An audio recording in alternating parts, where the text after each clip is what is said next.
Breakfast is widely touted as not only the most important meal of the day in general, but specifically in relation to weight loss.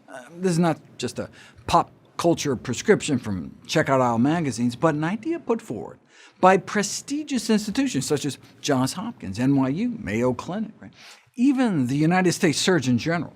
Want to trim your waist? Read a headline, American Dietetic Association, try eating breakfast, referring to breakfast as perhaps the best-kept weight-trimming secret. But is it true?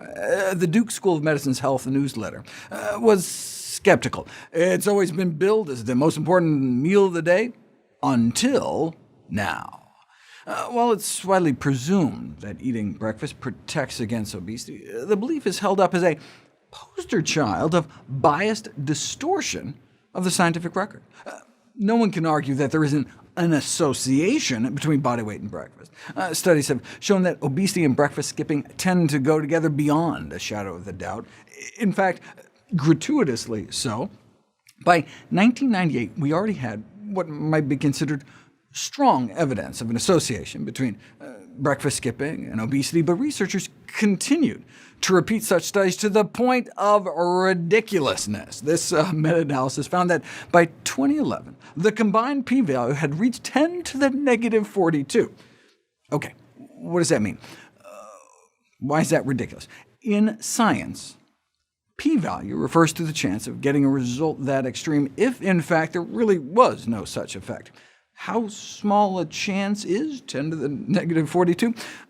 This is how small that number is. In other words, the probability that the association between obesity and breakfast skipping was just a fluke is less than the chances of winning the lottery not once, but 5 times in a row, and then subsequently getting struck and killed by lightning. OK, so the association between breakfast skipping and obesity is indeed beyond question. We know the association is true. People who skip breakfast are more likely to be overweight. That's beyond a shadow of a doubt. The question, though, is whether that ironclad relationship between breakfast skipping and obesity is actually cause and effect. To illustrate the difference between correlation and causation, let me share an example of the manipulation of science by the candy industry. The National Confectioners Association had the gall to warn parents that restricting candy may make their children fat. They justify this outlandish claim with this study that they funded, of course, that showed that candy-consuming children and adolescents were significantly less likely to be overweight and obese.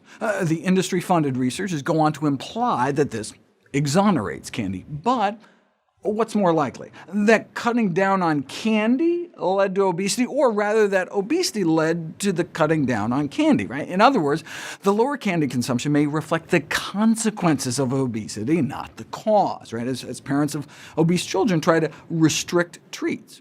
Similarly, the finding that those who skip breakfast tend to be heavier is equivalent to saying that those who are heavier tend to skip breakfast, right? It doesn't seem to be more likely that overweight individuals might just be skipping breakfast in an effort to eat less, rather than eating fewer meals somehow leading to weight gain. Now it's possible that skipping breakfast could slow your metabolism or cause you to overeat so much later in the day that you gain weight, but you can't know for sure until you put it to the test.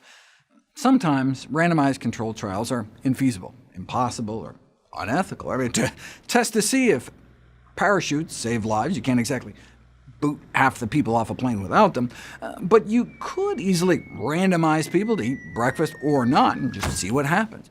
And it turns out eating breakfast does not seem to affect your metabolism rate or sufficiently suppress your appetite. Most studies, 95%, found that eating breakfast tends to lead to the same or greater caloric intake over the day.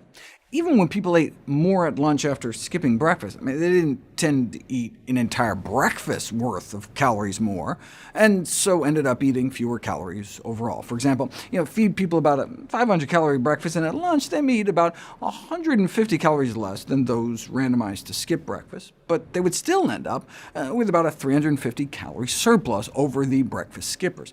Does this then translate into weight gain over time? Researchers at Brigham Young University randomized 49 women who habitually skip breakfast to either start eating breakfast or continue skipping. If breakfast somehow magically leads to weight loss, then the newly eating breakfast group should benefit. But no, compared to those who continued to skip breakfast, adding the extra meal led to hundreds more daily calories consumed and nearly half a pound of weight gain a week. If you already eat breakfast and start skipping it, will you lose weight? We'll find out next.